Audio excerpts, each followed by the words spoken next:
Bab 726, bagaimana menurutmu? Mereka bersama. Sebaliknya, ketika LAPD sangat sibuk, para perwira yang kelelahan itu merasa bangga ketika melihat kerusuhan di San Francisco. Los Angeles dan San Francisco tidak pernah berada di level yang sama. Ini adalah salah satu kota kejahatan terbesar di Amerika Serikat. Sebuah keajaiban LAPD berhasil meredam kerusuhan semalam setelah gempa dan memotongnya sampai ke akar-akarnya. Pada saat yang sama, semua orang sangat menyadari satu hal. Banyak pujian yang bukan milik mereka, tapi dua orang yang telah melangkah maju dalam kekacauan tadi malam. Batman, manusia besi. Ada banyak orang aneh di San Francisco, tetapi tidak ada pahlawan super untuk mengalihkan perhatian publik. Dengan demikian, para wartawan di Los Angeles sangat senang. Kali ini, mereka memiliki pengalaman melaporkan setelah gempa dan telah melakukan persiapan yang cukup. Mereka memiliki pahlawan super, dan dua untuk Booth. Mengambil prinsip lebih untuk kurang, berbagai video dan laporan dari dua pahlawan super diputar di TV secara bergantian, dan sebagian besar penduduk terpaku pada layar daripada menyebabkan masalah di jalanan. Itu juga salah satu alasan mengapa kerusuhan di Los Angeles tidak berlangsung lama. Pemirsa TV ini tidak hanya terdiri dari pusat kota Los Angeles, tetapi juga daerah La di sekitarnya. Orang-orang yang terlalu sibuk menonton TV dan mendiskusikan teori-teori liar hampir tidak akan berpikir untuk menyerbu ke kota untuk mengambil keuntungan dari situasi tersebut. Selain itu, berita melaporkan bahwa lebih dari 200 penjahat bersenjatakan senjata mematikan tadi malam telah dirawat di rumah sakit oleh dua pahlawan super. Siapapun yang memiliki akal sehat tidak ingin menjadi seperti Bestart yang tidak beruntung yang diwawancarai di TV. Semua penjahat ini mengalami patah tulang di berbagai bagian tubuh mereka. Kasus yang paling parah adalah dada yang kolaps, dan pria itu dalam kondisi kritis. Program TV ini adalah hasil negosiasi antara anggota parlemen Los Angeles dan stasiun TV. Berita tentang dua pahlawan super itu mengalihkan perhatian dan juga penghalang. Namun, spekulasi Luke yang lain terbukti. Sistem tidak memberinya pengalaman atau poin kredit apapun karena mengirimkan peringatan. Dia sedikit kecewa, tapi itu bisa dimengerti. Selama ini, jika dia ingin mendapatkan pengalaman dan poin kredit, dia harus secara pribadi berpartisipasi dalam operasi untuk menghukum kejahatan dan mempromosikan kebaikan. Misalnya, ketika dia mengawal Alex terakhir kali, Luke memberitahu rekan-rekannya, yang menangkap 50 hingga 60 penjahat, sementara Luke tidak mendapatkan apa-apa. Kemudian, dia mengujinya beberapa kali melalui internet, telepon, dan pesan teks, tetapi sistem tidak pernah melakukan panggilan atas tindakannya. Dengan demikian, dia mengkonfirmasi fakta yang sangat kuat, Dedi sistem adalah barang antik tua. Itu tidak bereaksi terhadap hasil dari metode modern. Apakah itu untuk mendapatkan poin atau mendapatkan daftar kemampuan, Luke harus langsung mengambil tindakan. Menggunakan peralatan komunikasi modern untuk meraih kemenangan adalah hal yang mustahil. Jadi, ketika dia membantu Profesor Lawrence untuk mengeluarkan peringatan gempa di TV, sistem tidak menghadiahinya dengan pengalaman dan poin kredit. Luke membuat tebakan yang lebih besar. Kemungkinan terbesarnya adalah sistemnya tidak begitu kuat. Jika dia tidak memanggilnya, itu mungkin bukan karena dia menolak untuk melakukannya, tetapi karena dia tidak bisa mengenali metode penyelamatan lain atau cara untuk menjatuhkan lawan. Itu seperti bagaimana orang-orang di zaman kuno tidak akan mengerti bahwa pembayaran online juga merupakan pertukaran uang. Luke tidak menyesalinya. Dia memang telah melakukan banyak hal untuk pengalaman dan poin kredit, dan bahkan terus membunuh. Tetapi dia juga memiliki hati nurani yang mendasar. Dalam situasi di mana dia memiliki kemampuan dan itu tidak menimbulkan ancaman baginya, itu hanya tepat baginya untuk membuat berita publik tentang gempa bumi dan menyelamatkan banyak nyawa.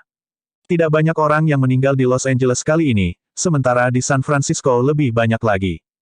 Jika tidak ada peringatan, jumlah kematian di dua daerah padat penduduk ini akan berlipat ganda. Sementara Luke membaca berita dan memikirkan panennya, Tony akhirnya meletakkan peralatannya di Villa Malibunya.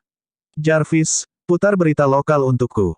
Saat dia berbicara, dia mencuci tangannya, membuka kantong kertas tidak jauh darinya, dan mengeluarkan burger keju. Kemarin, superhero baru muncul. Dia disebut Iron Man. Batman dan Iron Man bekerja sama untuk menyelamatkan korban dan menyerang preman bersenjata. Apa hubungan antara Batman dan Iron Man? Apa pendapatmu tentang Batman dan Iron Man? Apa, mereka sepasang? Maaf, ada masalah dengan saluran kami di sini. Wajah Tony menjadi gelap. Penonton macam apa ini? Apakah otak mereka penuh dengan omong kosong? Petik 2. Jarvis menunjukkan dengan penuh perhatian, 92,3% dari laporan terkait dengan Anda, Pak. Tony bertanya, bagaimana dengan Batman? Jarvis, 98,7%.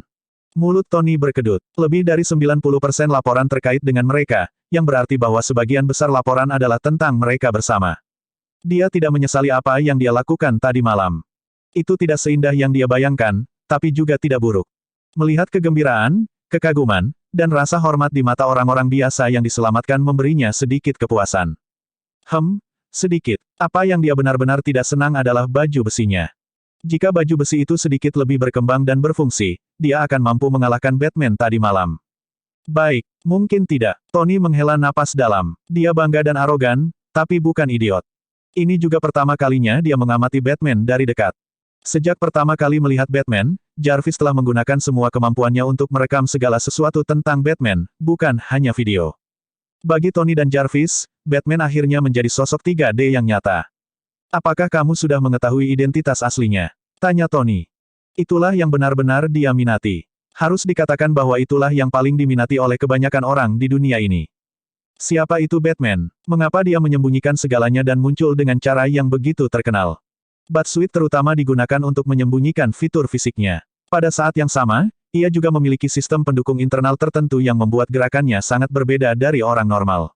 Setelah mencari database, saya tidak menemukan target yang lebih dari 80% serupa, kata Jarvis. Mendengar itu, Tony menyerah. Jika kemiripannya lebih rendah dari 10%, itu seperti mencari jarum di tumpukan jerami. Tony berkata, bagaimana dengan pola bicaranya? Orang ini sepertinya bukan orang yang pendiam. Jarvis berkata, saya menemukan sesuatu. Tony bersemangat. Apa yang kamu temukan? Selain wacana pendek, setiap kalimat Batman dapat ditemukan dari film dan drama TV, kata Jarvis. Tony berhenti mengunyah dan melebarkan matanya. Apa? Jarvis berkata, dari penggunaan kosakata tertentu, saya menemukan bahwa dia menggunakan banyak bahasa sehari-hari, termasuk dari negara lain di mana bahasa Inggris biasa digunakan. Pada akhirnya, setelah melakukan perbandingan, saya menemukan fenomena ini. Bab 727, Penyegaran Kemampuan, Keterampilan Armor untuk versi 1.5. Saat Jarvis berbicara, dia memutar klip film di layar. Saya seorang Amerika, dan seorang pahlawan super. Kamu tidak terlalu bodoh. Aku masih memimpin. Setelah Jarvis melakukan penyesuaian, garis karakter dari film dan klip TV berubah menjadi kata-kata Batman yang direkam. Setelah mendengarkan beberapa kalimat, Tony menyadari apa yang sedang terjadi. Sial, orang ini bahkan menggunakan tempo dan skrip yang sama. Jarvis berkata, ya itu sebabnya dalam percakapannya denganmu, hanya satu dari sekian banyak baris yang mungkin menjadi miliknya. Tony mengusap dagunya. Apakah ada yang salah dengan orang ini? Apakah dia harus menjaga identitasnya begitu ketat? Lupakan. Bagaimana dengan material dan komponen armor? Bisakah Anda menemukan sumbernya? Petik 2. Jarvis berkata, saya menemukan beberapa petunjuk. Dia mungkin telah menggunakan beberapa bahan dari kumpulan ini, tetapi ketika saya memeriksa file dan menghapus yang asal-usulnya sangat jelas, banyak yang dilaporkan rusak dan tidak ada cara untuk melanjutkan penyelidikan. Tony bertanya, cacat, dicuri, hilang, tidak sengaja rusak, dibuang, dan sebagainya, jelas Jarvis. Tony menyipitkan matanya. Jadi, dia menggunakan bahan selundupan. Tidak heran dia semua hitam. Petik 2. Seharusnya begitu. Saya menindaklanjuti materi yang dilaporkan rusak dan menemukan kemungkinan koneksi ke geng yang menjara atau memagari mereka. Petunjuk berakhir di sana, kata Jarvis. Tony bertanya, apa yang terjadi? Karena petunjuk mengarah langsung ke geng itu sendiri, tidak mungkin tidak ada petunjuk lagi. Ada banyak perubahan dengan geng-geng di Los Angeles baru-baru ini. Mereka telah menghilang, atau dianeksasi atau diintegrasikan oleh geng lain. Kalau kita ingin tahu persis kemana barang selundupan itu pergi, kita hanya bisa mengirim seseorang untuk menanyakannya, kata Jarvis. Tony mengerti. Ini adalah kelemahan sistem AI. Sangat sulit bagi Jarvis untuk menyelidiki transaksi bawah tanah yang tidak memiliki catatan elektronik. Aku akan mengirim seseorang. Ada petunjuk lain? Tanya Tony. Jarvis berkata, ini adalah satu-satunya petunjuk yang diverifikasi, Tuan. Tony menghabiskan burgernya dan bertepuk tangan. Kirim saja email Pepper untuk menyelidiki. Saya pikir lebih menyenangkan untuk menangkap orang ini sendiri dan membuka kedoknya. Jarvis berkata, Tuan, sepertinya tidak menarik bagi saya. Tony tertawa. Pikirkan tentang itu. Bukankah menarik bagi seorang pria yang bersusah payah menyembunyikan identitasnya untuk terlihat tak berdaya sementara aku mengeksposnya? Jarvis berkata, Tuan, Anda telah mengekspos setidaknya 30 wanita. Sepertinya kamu sangat suka melakukan ini. Tony, tidak, itu berbeda. Batman adalah seorang pria, oke. Tunggu, apakah dia benar-benar seorang pria dan bukan seorang wanita? Jarvis, analisislah. Apa kemungkinan Batman adalah seorang wanita? Jarvis berkata, saya tidak yakin. Sementara pemrograman saya telah menentukan bahwa mode operasinya lebih seperti pria, saya memiliki keraguan. Petik 2. Setelah keheningan singkat, Tony mengangguk. Betul sekali. Orang ini menyembunyikan identitasnya begitu dalam sehingga ini bisa menjadi tabir asap yang disengaja, tidak peduli apakah dia bertindak lebih seperti pria atau wanita. Pada titik ini, dia menamparkan dahinya dengan frustrasi. Orang ini pasti melakukannya dengan sengaja. Membuat tebakan acak tidak akan membawa kita kemana-mana. Lupakan saja, kembali bekerja. Pada saat itu, seseorang yang bersembunyi di balik bayangan tidak sedang tidur. Sebaliknya, dia sedang meninjau operasi tadi malam saat dia membaca berita. Kemunculan bayi Iron Man tadi malam sempat mengejutkannya. Namun tidak lama kemudian, ia merasa bahwa ini hanyalah sebuah anugerah dari dewa. Kompetisi untuk mengalahkan hooligan berakhir imbang. Diprovokasi oleh kata-kata perpisahan Luke, Tony memutuskan untuk melarikan diri karena masalah dengan stabilitas armornya. Kompetisi mereka dengan demikian resmi berakhir. Dalam taruhan pertama untuk menyelamatkan nyawa yang secara diam-diam disetujui Tony, dia kalah dari Luke. Jadi sekarang, Luke salah satu dari Tony. Dalam sistem, kemampuan Tony menyala lagi. Kali ini, mereka berbeda. Tidak peduli seberapa tenang Luke, hatinya bergetar. Ini adalah kemampuan untuk membuat setelan Iron Man. Luke pernah memiliki kemampuan Tony, tetapi tidak bisa membuat kostum Iron Man lengkap karena hal terpenting yang kurang, adalah inspirasi. Tanpa inspirasi eksplosif semacam itu, tidak ada yang bisa membuat setelan logam tanpa rencana desain dalam 1 bulan dan bahkan meluncurkannya langsung ke pertempuran. Dari apa yang direkam oleh program pintar tadi malam, baju besi logam Tony ini seharusnya, Mark 1.5. Itu jauh lebih baik daripada model Mark 1 yang dia buat bersama di dalam gua, tapi itu tidak seperti model Mark II karena pendorongnya tidak berfungsi setelah hanya beberapa menit kerja keras. Dengan demikian, itu hanya dapat dianggap sebagai versi 1.5. Ini juga berarti bahwa masalah stabilitas setelan itu bukan masalah kecil, dan tidak cukup pertimbangan yang diberikan untuk situasi keseluruhan. Tony juga tidak punya waktu untuk mempertimbangkan situasi secara keseluruhan. Gugatan itu dibuat untuk berbenturan dengan Batman, seorang manusia yang luar biasa. Pikiran Tony adalah semakin kuat, semakin baik. Tadi malam, Luke telah mengambil inisiatif terlebih dahulu dan memanfaatkan kebanggaan Tony untuk meyakinkannya agar diam-diam setuju untuk menyelamatkan orang terlebih dahulu sebelum kompetisi mereka. Pada titik ini, Luke merasa sedikit menyesal terhadap taipan itu.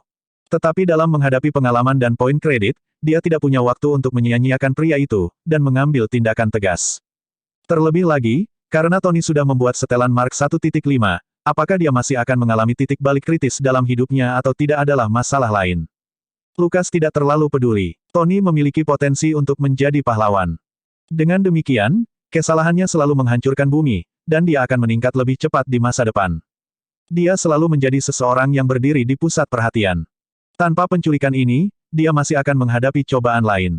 Sebagai penyelamat dunia, dia akhirnya akan memilih jalan itu tidak akan berubah. Bahkan jika sesuatu benar-benar terjadi pada Tony, Luke tidak keberatan membantu. Hal yang rumit adalah bahwa itu baru tahun 2004, dan masih ada 3 hingga 5 tahun sampai Tony diserang. Tidak mungkin bagi Luke untuk mengawasi pergerakan Taipan selama itu. Ini adalah Tony Stark, seorang raja super dan pemasok senjata nasional. Selama ada sedikit petunjuk bahwa Tony sedang dipantau, banyak orang akan menyelidiki, termasuk SHIELD. Perhatian si botak hitam tertentu pada Tony tidak pernah goyah. Bahkan jika orang itu secara teknis adalah orang baik, Luke tidak ingin memprovokasi dia sebelumnya. Menekan keinginan untuk segera meningkatkan setelannya, dia memasuki ruang bawah tanah dan menggunakan program pintar untuk memeriksa operasi terakhirnya dan memastikan bahwa dia tidak melewatkan apapun. Kemampuan Tony Stark tidak akan kemana-mana. Mengontrol impuls irasional seseorang juga merupakan pelajaran penting. Tidak ada yang lebih baik untuk mengasah kesabarannya dengan teknologi manufaktur untuk setelan logam. Bab 728, Nuget emas orang tua harus dipuji. Selina dan Claire bangun pada waktu yang hampir bersamaan di sore hari. Di meja makan, Selina menatap Claire. Sepertinya kamu sedikit terganggu. Ada apa? Claire mengangkat kepalanya. Tidak ada. Selina menatapnya sejenak sebelum dia mengalihkan pandangannya dan berhenti bertanya. Tetapi dalam kesadarannya, dia segera bertanya kepada orang lain yang pasti akan tahu apa yang sedang terjadi, apa yang terjadi padanya. Nuget emas berkonflik untuk waktu yang lama, tetapi tidak bisa menahan reaksi naluriah untuk merespons, dan mengaku, dia dalam bahaya tadi malam, aku hanya membantunya sedikit. Selina segera merasakan ada sesuatu yang salah. Pantat Gold Nugget terangkat ke udara, dan Selina tahu itu akan mencoba menarik perhatiannya. Dia berkata dengan tegas, hentikan omong kosong itu, bagaimana kamu membantu? Nugget emas, saya hanya berpura-pura menjadi orang tua. Selin, apa? Dia sudah memikirkan segala macam jawaban. Mungkin Gold Nugget telah menyelamatkan Claire dengan mengendalikan tubuhnya sejenak, dan membuatnya berpikir bahwa dia memiliki semacam pengalaman keluar dari tubuh. Dia tidak pernah mengharapkan jawaban yang begitu membingungkan. Kakek, apa itu? Selina punya firasat buruk. Anda tahu, seperti cerita-cerita yang Luke ceritakan. Ketika seorang pemuda mengambil barang kuno dan mendapatkan kekuatan misterius dari beberapa penyihir tua, dia mendapat promosi atau kenaikan gaji, memenangkan hati Miss Perfect, dan mencapai puncak. Nugget emas mengekspresikan semuanya sekaligus. Selina menggertakkan giginya. Apa yang kau lakukan? Jangan membuatku menelepon Luke untuk berurusan denganmu. Nugget emas langsung merinding. Selina biasanya tidak akan mengancamnya dengan, Luke, paling-paling, dia akan menutupnya dengan, pergi cari Luke. Tetapi jika dia mengatakan, panggil Luke, itu berarti dia benar-benar marah. Nugget emas mengakui segalanya. Selina merasakan urat-urat di dahinya menonjol. Jika Anda sangat mampu, mengapa Anda tidak naik ke surga? Itu Claire. Beraninya kau main-main seperti itu. Nugget emas, paling-paling, ketika saya pergi, saya akan memberitahu Claire bahwa saya pergi untuk menikmati hidup di surga.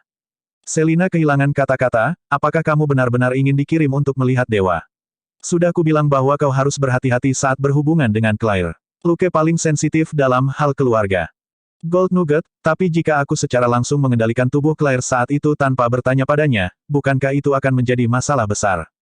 Tertegun sejenak, Selina berpikir sejenak. Itu masuk akal. Sebaiknya kau berdoa agar Luke tidak marah.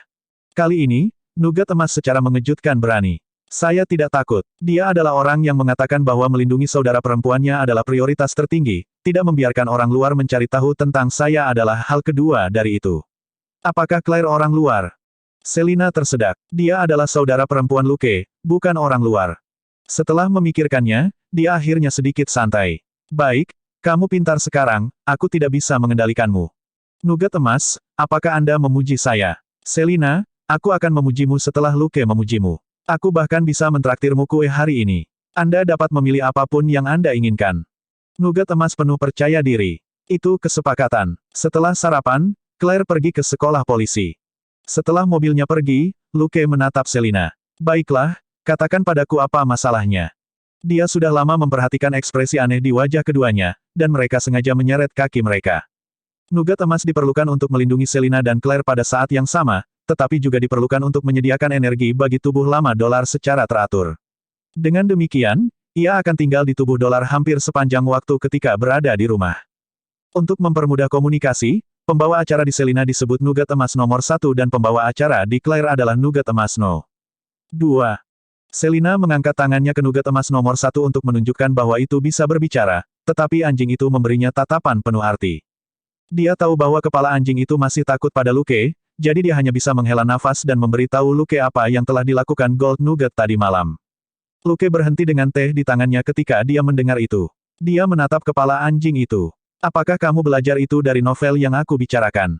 Nugget emas mengangguk seolah itu wajar. Luke tidak langsung marah karena itu tidak akan membantu. Dia hanya bersandar di sofa dan mengerutkan kening sambil berpikir. Tidak peduli apa yang terjadi, kemarahan impoten tidak ada gunanya. Melihat situasi saat ini, pertanyaan yang paling penting adalah, apakah Nugget emas benar-benar melakukan kesalahan? Berpikir sejenak, dia menyadari bahwa kali ini tidak ada yang salah. Dari hasil, perilaku kepala anjing itu tidak sempurna, tapi, tidak buruk juga. Paling tidak, itu telah menggunakan banyak trik dari film dan acara TV. Mudah bagi orang untuk menjadi skeptis, dan mereka tidak akan berpikir bahwa itu adalah hantu yang merasuki tubuh mereka.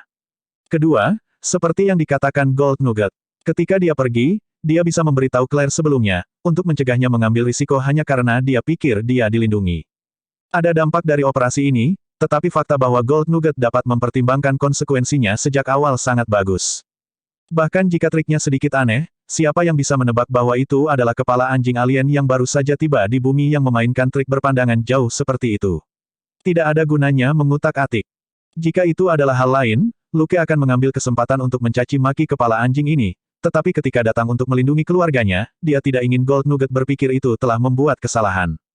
Jika tidak, jika anjing itu ragu-ragu untuk melindungi keluarganya di lain waktu, mungkin ada konsekuensi serius. Setelah memilah-milah pikirannya, dia mengambil cangkir teh di atas meja dan mengangguk setuju. Kamu melakukan hal yang benar. Anda melindungi Claire, tetapi Anda tidak mengekspos situasi Anda yang sebenarnya. Petik 2. Nugget emas mengibaskan ekornya. Luke meliriknya dan berkata, tapi caramu menanganinya hanya bisa dianggap biasa saja, jadi aku hanya akan menggandakan uang sakumu dari kemarin dan menghasilkan $1.000. Gold Nugget merengek dan menatapnya dengan mata hitam berbinar. Tidak pernah terpikir bahwa metode begitu-begitu dapat meningkatkan uang sakunya sebanyak itu. Luke berkata, jika Anda melakukannya dengan sangat baik, uang saku Anda bisa menjadi 2 atau bahkan $4.000. Jadi, ketika Anda punya waktu, pikirkan tentang aturan pelatihan keselamatan dan buat rencana darurat. Kamu tidak secerdas itu, jadi jangan coba-coba bertingkah seperti itu. Gold Nugget merengek sedih. Melihat ekspresi anjing itu, Luke mencibir. Merefleksikan kekuatan dan kelemahan Anda dengan benar juga merupakan prasyarat untuk menjalani kehidupan yang baik. Saya sendiri tidak berpikir saya cukup pintar, dan Anda pikir Anda cukup pintar. Lanjutkan bertindak sebagai orang tua selama beberapa hari ke depan. Jika sesuatu terjadi pada Claire, beritahu aku segera, mengerti? Nugget emas mengangguk lagi dan menggosokkan kepalanya ke betis Luke. Luke mengusap kepalanya sambil tersenyum. Kamu sudah banyak berkembang. Teruskan. Jangan terlalu sombong. Selin menghela napas. Dia takut Gold Nugget mungkin tidak bisa menghadapi akibatnya, jadi dia tidak bisa menyembunyikan apa yang telah dilakukannya tadi malam dari Luke, tapi dia juga tidak ingin Luke mencaci maki Gold Nugget. Syukurlah, hasilnya di luar dugaan bagus. Ayo pergi. Kita akan sibuk hari ini, kata Luke sambil bangun. Bab 729, Korban, Pesuruh Orang Kaya, dan Polisi Kotor. Di dalam mobil, Selina menyuruh Luke pergi ke toko roti dulu. Dia akan membayar makanan ringan dan kue kering hari ini. Gold Nugget mengangguk puas dan memuji inisiatifnya. Luke mengeluarkan ponselnya. Aku akan bertanya pada Lucy apakah tokonya buka hari ini. Setelah gempa tadi malam, banyak toko pasti akan terpengaruh hari ini dan mungkin tidak buka. Setelah mengucapkan beberapa patah kata, dia menutup telepon dan menginjak gas. Kabar baiknya adalah mereka buka seperti biasa hari ini. Selina tahu bahwa dia memiliki lebih banyak untuk dikatakan, jadi dia bermain bersama. Dan kabar buruknya adalah, bisnis sedang booming hari ini. Jika kami terlambat, kami hanya bisa membeli tepung dan gula dari mereka untuk membuat kue sendiri di rumah. Lukas tersenyum pahit. Setelah meletakkan identitas Ghostbusters-nya, jumlah waktu yang dia habiskan untuk memasak turun drastis, dan dia tidak ingin membuat kue kering yang terlalu memakan waktu. Tapi hari ini dimaksudkan sebagai hadiah untuk Nugget emas, dan Luke jelas tidak bisa menggunakan kue-kue biasa yang dia buat sebagai hadiah. Lucy adalah seorang karyawan di toko roti yang sering mereka kunjungi. Harga di toko roti itu mahal, jadi bisnis biasanya sedang dan jarang ada antrean panjang. Namun hari ini, tidak banyak toko roti di Los Angeles yang masih beroperasi seperti biasa. Nugget emas merengek. Itu sangat menyadari perbedaan antara toko ini dan toko roti biasa. Ia sama sekali tidak mau makan babi. Lukas tersenyum. Baiklah, Lucy secara khusus menyisihkan satu kue tiramisu untuk kita di dapur. Dia menduga bahwa kita akan menginginkannya hari ini. Selina mendengus. Wow, dia bahkan mempertimbangkan itu demi dirimu. Katakan padaku, berapa kali dia memberimu nomornya? Luke berkata sambil tersenyum, kedua kalinya kami pergi, saya mendapatkan nomor teleponnya. Apakah Anda lupa bahwa kami membeli lebih dari 100 kue kering dan menjadi klien terbesarnya? Selina kehilangan kata-kata. Begitu dia mengatakan itu, dia ingat. Bahkan ketika Luke melakukan perjalanan bisnis, Selina menggunakan status klien VIP Luke di toko roti, dan Lucy akan tetap antusias seperti biasanya. Berkat daya beli Luke yang menakjubkan, Lucy selalu mencapai penjualan bulanannya lebih cepat dari jadwal dan menerima bonus besar untuk itu. Tentu saja, Luke tidak cukup bodoh untuk memberitahu Selina bahwa Lucy telah meneleponnya secara pribadi beberapa kali untuk mengajaknya minum kopi. Hal utama adalah dia terlalu sibuk di malam hari untuk menjemput gadis-gadis. Luke mengerutkan kening ketika dia sampai di toko roti. Selina juga melihat ke toko roti tidak jauh. Itu berisik dan banyak orang berlarian. Tapi mereka tidak berlari cepat dan tidak terlihat ketakutan saat melihat sesuatu. Banyak orang bahkan berlari ke seberang jalan dan menjulurkan leher untuk menonton. Luke dan Selina saling berpandangan. Ya dewa, tolong biarkan tiramisu kami aman. Selina sedikit khawatir. Dia telah menjanjikan kepala anjing tertentu kue yang lezat, dan itu mungkin akan mengejeknya jika dia gagal. Luke berkata, meskipun aku ingin menghiburmu dan mengatakan itu akan baik-baik saja, kemungkinannya tidak terlalu tinggi. Nugget emas sedikit gugup. Ini adalah hadiah yang diperolehnya secara adil dan jujur, dan itu telah diakui secara pribadi oleh iblis. Jika itu hilang, bukankah itu akan sia-sia dari rencana yang telah memeras otaknya untuk dibuat secara mendadak kemarin? Luke berkata, Oke, saya jamin kita akan mendapatkan makanan enak hari ini. Jika toko ini tidak memilikinya, kita akan mendapatkan burger gourmet dari In-N-Out untuk makan siang. Mengatakan itu, dia membuka pintu dan dengan cepat menuju ke toko roti. Meremas melalui kerumunan, dia melihat sekelompok orang di dalam. Mereka memegang tanda di tangan mereka dan berbicara dengan penuh semangat. Di toko roti, dua karyawan wanita, termasuk Lucy, berbicara dengan dua pemimpin dengan ekspresi tak berdaya. Namun, pria itu meraung dengan marah, "Kalian orang kaya makan seperti raja, tetapi tidak pernah berpikir untuk membantu masyarakat. Kalian semua vampir." Petik 2. Luke diam-diam mengeluarkan lencananya dan menggantungnya di lehernya sebelum dia mendorong orang-orang ke samping untuk memasuki toko. Orang yang telah didorong ke samping membuka mulutnya untuk mengutuk, tetapi ketika dia melihat lencana Luke, dia diam. Luke cepat, dan setelah dia memasuki toko, dia menepuk dua orang yang berteriak pada karyawan toko. "Apa yang sedang kamu lakukan?" Pria dan wanita itu menoleh dengan sedih, hanya untuk melihat Luke berdiri di belakang mereka dengan lencananya. Mereka tersedak. Luke berkata, "LAPD. Apakah ada masalah di sini?" Lucy sangat terkejut. "Luke, kau di sini." Pria dan wanita itu langsung berubah waspada. "Apakah kamu di pihak yang sama?" Luke memandang mereka seperti mereka idiot. "Saya pelanggan di sini. Mungkinkah Anda bersama McDonald dan In-N-Out?" Mereka kehilangan kata-kata lagi. Luke berkata, "Baiklah, saya akan bertanya kepada Anda sekarang, apa kesalahan kedua karyawan ini? Apakah mereka memberi Anda uang kembalian yang salah atau urutan yang salah?" Pasangan itu saling memandang, sebelum wanita itu berkata, "Mereka menolak memberi kami makanan." Lukas menatap Lucy. Lucy, yang cukup akrab dengan Luke, dengan cepat berkata, "Tidak, bukan itu. Mereka ingin kami memberi mereka kue-kue gratis, tetapi kami tidak memiliki instruksi untuk melakukannya. Kami telah menghubungi bos, tetapi dia memiliki sesuatu dan tidak bisa datang." Luke memiliki gambaran kasar tentang apa yang sedang terjadi. Ini adalah toko roti kelas atas yang tidak besar dan tidak memiliki banyak pelanggan. Hanya ada dua karyawan wanita di toko dan tidak ada manajer. Lucy sudah lama bekerja di sini. Dia memiliki sikap yang baik dan dinilai tinggi oleh pelanggan. Jadi, tidak pernah ada manajer formal di sini. Lukas mengangkat tangannya. "Mengerti. Jadi, keduanya memprotes karena Anda tidak memberi mereka apapun secara gratis." Petik 2. Pasangan itu berteriak dengan marah, "Kami adalah korban bencana, kami membutuhkan bantuan." Luke berkata dengan tenang, "Apakah ini agen kesejahteraan? Atau pusat penyelamatan gereja yang menyediakan perbekalan gratis?" Melihat pasangan yang tidak mengatakan apa-apa, dia melanjutkan, "Toko roti ini tidak memiliki banyak stok setiap hari, sudah cukup bagus jika mereka bisa memberi makan 300 orang. Jika Anda ingin korban bencana Los Angeles diberi makan dengan baik, Anda bisa protes di restoran cepat saji. Masing-masing memiliki cukup untuk memberi makan 2.000 orang. Jadi kenapa kamu di sini? Kamu adalah antek orang kaya." Teriak wanita itu. "Kaulah yang membantu orang kaya memeras kami orang biasa sampai kering." Betul sekali. Anda datang ke sini untuk makan sering. Kue-kue di sini sangat mahal, kamu pasti polisi yang kotor. Pria di samping dengan cepat menimpali. Luke tersenyum dan mengeluarkan pena dari sakunya. Pada saat yang sama, dia merobek sebagian poster iklan di toko roti dan menuliskan beberapa angka di atasnya sebelum menyerahkan secarik kertas kepada mereka. "Ini adalah saluran pengaduan untuk divisi dalam negeri LAPD, saluran pengaduan untuk Departemen Dalam Negeri Westside, dan nomor hotline untuk Kapolri di markas besar. Anda dapat mengajukan keluhan langsung kepada mereka jika Anda memiliki bukti." Bab 730, menyapu semua musuh dengan kata-kata. Pada saat itu, Luke mengubah topik pembicaraan. "Namun, saya harus meminta Anda untuk segera meninggalkan toko ini. Anda tidak diizinkan mengganggu operasi reguler mereka." Petik 2. Baik pria maupun wanita itu berteriak, "Jangan pikirkan itu.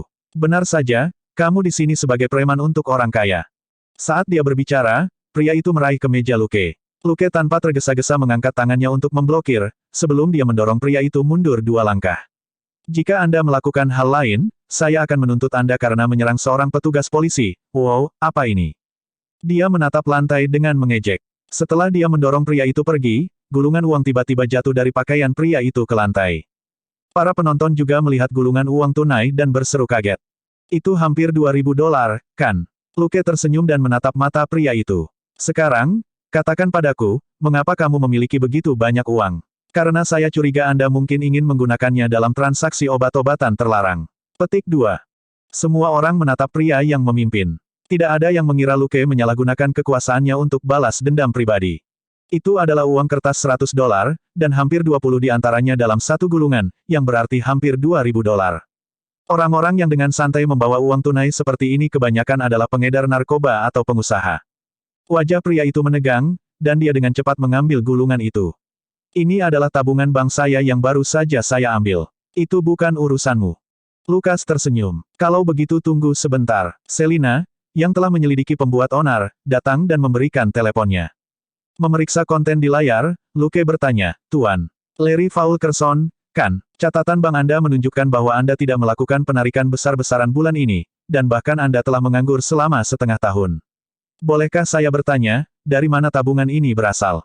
Para penonton berseru lagi. Untuk masyarakat yang tidak suka menabung dan lebih suka membelanjakannya di muka, sangat jarang seseorang yang masih memiliki uang tunai $2.000 setelah tidak bekerja selama setengah tahun. Itu seperti seseorang yang muncul di tempat pembunuhan dengan senjata pembunuhan berdarah di tangannya. Meskipun tidak dapat membuktikan bahwa dia adalah pembunuhnya, kecurigaannya sangat besar. Pria itu semakin panik. Kamu bohong. Saya punya pekerjaan. Ini gajiku. Senyum Luke semakin lebar. Apakah begitu? Tapi menurut catatan polisi Anda ditangkap 3 bulan lalu karena perampokan. Anda baru saja mendapat pembebasan bersyarat sebulan yang lalu. Bolehkah saya bertanya, apa pekerjaan baru Anda? Melihat jumlah ini, Anda pasti telah menemukan pekerjaan yang membayar setidaknya 5.000 sebulan. Petik 2.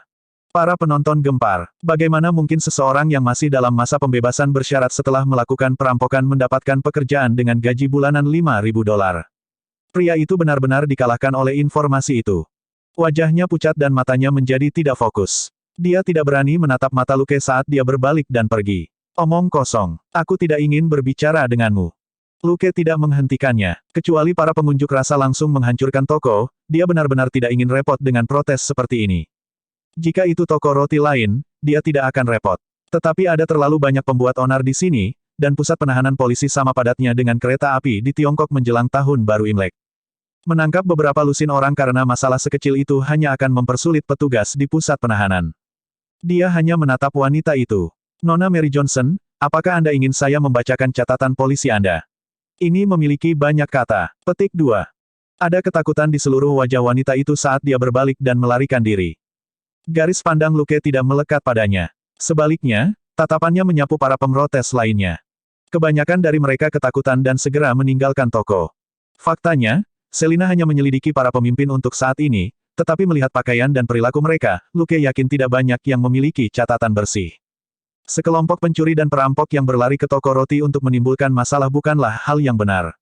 Beberapa tidak pergi, ekspresi ragu-ragu di wajah mereka. Luke mengabaikan mereka. Bagaimana mungkin beberapa orang ini dibandingkan dengan lusinan pelanggan di luar? Seperti yang dia katakan, toko roti adalah tempat bisnis, bukan amal. Lucy dan karyawan lainnya tidak wajib memberi mereka kue-kue secara gratis, itu milik toko, bukan milik mereka. Dia berbalik sambil tersenyum. Saya kira tidak ada antrian lagi. Bisakah saya membeli kue sekarang? Kami mengandalkan mereka untuk makan siang hari ini. Lucy mengangguk cepat. Aku akan segera mengambilkannya untukmu. Dikelilingi oleh pelanggan yang baru saja kembali, Luke berjalan keluar dengan beberapa kotak kue. Di dalam mobil, Selina tertawa kecil. Bukankah seharusnya kita berterima kasih kepada orang-orang yang memprotes tadi? Jika bukan karena mereka, kami tidak akan bisa membeli begitu banyak kue.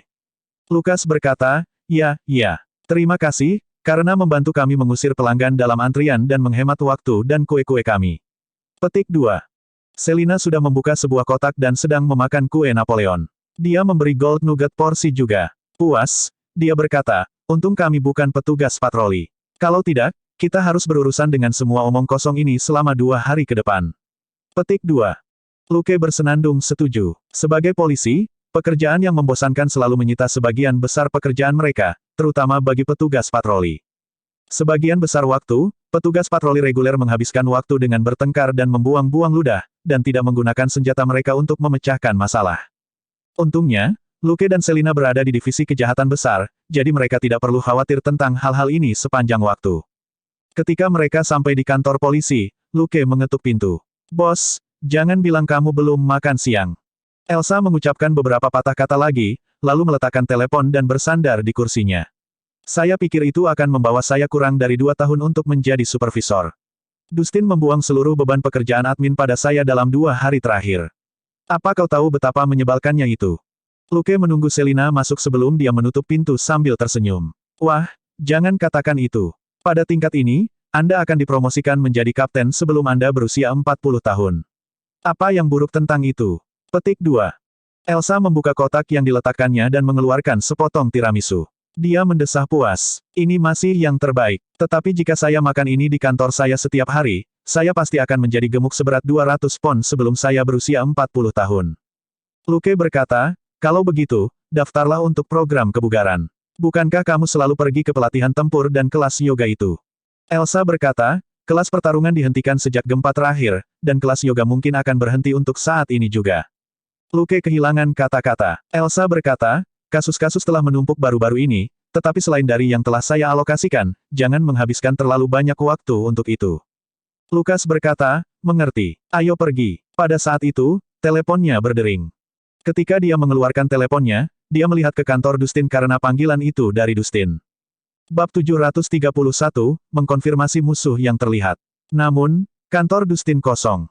Luke mengangkat panggilan itu, dan suara Dustin terdengar dengan cepat. Luke, nomor 2304 di Jalan Cicero di sisi timur. Buru-buru. Luke tiba-tiba berdiri dan berkata kepada Elsa dengan suara rendah, Dustin sedang baku tembak. Saya akan memberi Anda alamat dan detail lebih lanjut nanti. Petik 2. Memasang earphone nirkabelnya, dia mengirim Elsa alamatnya begitu dia mendapatkannya di teleponnya, lalu berlari keluar kantor bersama Selina. Sesaat kemudian, mobil mereka keluar dari tempat parkir dan melaju ke timur. Dustin tidak menutup telepon, tapi dia jelas sibuk dan hanya bisa berbicara dengan Luke sesekali. Dia telah mengalami serangan oleh penjahat bersenjata di sebuah gedung apartemen mewah. Daya tembak mereka sangat ganas, dan ada sekitar 20 dari mereka. Banyak petugas patroli yang bergegas ditindas oleh para penjahat. Setelah menentukan bahwa situasinya kritis, Dustin memanggil Luke sesegera mungkin. Tak seorang pun di LAPD bisa bersaing dengannya. Namun, penjahat yang dihadapinya memang luar biasa. Meskipun mereka tidak terlihat seperti memiliki pelatihan profesional, mereka sangat baik. Dua petugas patroli yang bergegas membantu setelah mendengar suara tembakan sudah jatuh. Dustin hanya bisa berdoa agar helikopter SWAT segera tiba, atau agar Luke lebih cepat. Kalau tidak, dia mungkin akan terbunuh hari ini. Dustin, ambil file dan pergi. Sebuah suara wanita ditentukan terdengar di belakangnya. Dustin menembak 2 kali ke arah penjahat untuk mencegah mereka maju tanpa ragu. Dia berkata, Jennifer, mengapa kamu tidak mencari beberapa barang yang mudah terbakar untuk dibuang dan memperlambatnya? Tidak berguna. Mereka di sini untuk membungkamku. Mereka sengaja menarik pasukan polisi terdekat. Saya tidak akan selamat, kata wanita bernama Jennifer dengan getir. Dia memiliki tas hitam di punggungnya dan memegang pistol. Dustin meraih pistolnya dan memberikan miliknya. Bantu aku mengisi ulang. Klipnya ada di sabuk kiri saya. Jennifer menggelengkan kepalanya tanpa daya, tetapi dengan cepat mengisi ulang pistolnya. Dustin dengan hati-hati mengeluarkan cermin. Hal ini menjadi sangat populer baru-baru ini, dan banyak siswa akademi kepolisian mengatakan bahwa itu praktis. Ketika baku tembak pertama kali dimulai, Dustin meminta Jennifer untuk memberikan cermin kecil yang dibawanya. Dia memeriksa situasi di sisi lain, menghitung sudutnya, dan menodongkan senjatanya. Salah satu penjahat cukup sial untuk terkena tembakan buta ini dan berteriak saat dia berguling kembali ke sudut. Jangan khawatir, aku menelepon cadangan terkuat LAPD. Dia akan tiba dalam 10 menit, Dustin menjelaskan, kalau Jennifer menyerah. Jennifer, SWAT. Pria yang sendirian membunuh lebih dari 30 penjahat selama perampokan Nakatomi Plaza. Jennifer tertegun sejenak, tetapi kemudian segera mengulurkan tangannya dan melepaskan 2 tembakan saat dia bekerja sama dengan Dustin dan memaksa 2 penjahat untuk mundur. Mau tak mau dia bertanya, apakah detektif King of Kills yang dibicarakan semua orang di departemen itu? Dustin mengisi ulang senjatanya. Betul sekali. Selama dia tiba di sini tepat waktu, saya jamin semua penjahat di sini tidak akan bertahan lebih dari 10 menit. Petik 2. Jennifer berkata, bagaimana kamu bisa, lupakan saja. Saya akan mencari alkohol dan melihat apakah saya bisa membuat beberapa bom Molotov. Dustin mendengus dan menembak 2 kali lagi. Sebaiknya kau cepat. Mereka mulai tidak sabar. Faktanya, para penjahat itu tidak hanya tidak sabar, tetapi juga sangat kesal. Awalnya, target mereka adalah seorang wanita yang tinggal sendiri dan hanya seorang pengacara. Berbicara secara logis, membunuhnya tidak akan memakan waktu lebih dari 1 menit. Misi utama mereka adalah mencari tempatnya dan mengambil informasi penting. Pada akhirnya, Ketika mereka keluar dari lift, mereka bertemu dengan mata Dustin saat dia berjalan keluar. Dari tatapan itu saja, mereka langsung menegaskan bahwa mereka adalah musuh. Dustin berteriak, "LAPD, jangan membeku." Sebelum dia tiba-tiba melompat kembali ke apartemen. Benar saja, para penjahat tidak membuang waktu. Mereka hanya melepaskan tembakan dan menghancurkan tembok di dekatnya. Dustin tidak mundur. Dia menarik senjatanya dan menembak beberapa kali, dan berhasil mengenai seorang penjahat. Dia sudah lama menjadi detektif, dan telah menangani banyak kasus besar dengan rekan lamanya, Roger. Meskipun dia tidak berpartisipasi dalam pertempuran garis depan untuk waktu yang lama, dia terus berlatih menembak dan tidak kehilangan kepekaan senjatanya setelah 20 tahun pelatihan. Secara kebetulan, seorang penyewa di lantai bawah baru saja menelepon polisi tentang dirampok. Sebuah mobil patroli tiba di tempat kejadian di belakang para penjahat. Ketika kedua petugas mendengar suara tembakan, Dustin berteriak meminta bala bantuan dari dalam, dan mereka segera bergabung dalam pertempuran. Para penjahat tidak punya pilihan selain menyerang kedua belah pihak secara bersamaan. Bahkan jika seseorang telah membuat beberapa pengaturan di lingkungan itu sebelumnya dan tidak ada banyak petugas polisi yang berpatroli di daerah itu, 4 hingga 5 mobil polisi tiba dalam 5 menit, termasuk 2 detektif dari Divisi Kejahatan Besar. Selain itu, semua mobil polisi di Los Angeles dilengkapi dengan senapan dan amunisi yang cukup untuk menghadapi kekerasan yang hebat. Daya tembak 10 polisi bersenjata tak kalah kuat. Kedua belah pihak langsung terjerat bersama. Luke menyalakan sirene polisi dengan gerakan yang jarang terjadi dan menembak ke depan di dalam mobil. Untungnya, tidak banyak lalu lintas di lah hari ini. Sejumlah besar orang telah bersembunyi di daerah sekitarnya, dan ada juga banyak orang yang mengambil cuti dari pekerjaan, jadi ada lebih sedikit mobil di jalan-jalan kota. Dengan kecepatan 140 km per jam di kota, Luke mencapai alamat yang diberikan Dustin kepadanya dalam 7 menit. Mobil berdecit berhenti 20 meter dari gedung apartemen. Luke keluar dan berlari. Dia tidak ingin memarkir mobilnya di pintu masuk gedung apartemen, di mana polisi dan penjahat sudah terlibat dalam pertempuran sengit. Mobil itu anti peluru, tapi dia tidak mau harus mengecat ulang mobil atau mengganti kaca anti peluru kecuali diperlukan. Mengambil lompatan berlari, dia mulai memanjat sisi gedung apartemen ke lantai 5. Dustin sudah memberitahu dia, dan Luke memiliki pemahaman dasar tentang situasi di gedung itu. Di lantai atas, Dustin dan Jennifer berada dalam kesulitan. Dustin kehabisan peluru. Bahkan jika dia membawa beberapa klip tambahan dalam 2 hari terakhir, dia hanya punya 5. Di bawah tekanan lebih dari 10 senapan, dia tidak punya pilihan selain meningkatkan tembakannya untuk memperlambat pendekatan musuh. Berkat bom Molotov Jennifer, peluru-peluru itu bertahan begitu lama. Dia menyalakannya dan melemparkannya ke lift, menghalangi salah satu serangan penjahat. Tapi para penjahat juga cemas. 2 mobil polisi lagi telah tiba. Pada tingkat ini, mereka akan dikelilingi oleh lebih dari 100 petugas polisi dalam waktu kurang dari setengah jam, yang kemungkinan besar adalah SWAT. LAPD dalam suasana hati yang buruk selama 2 hari terakhir.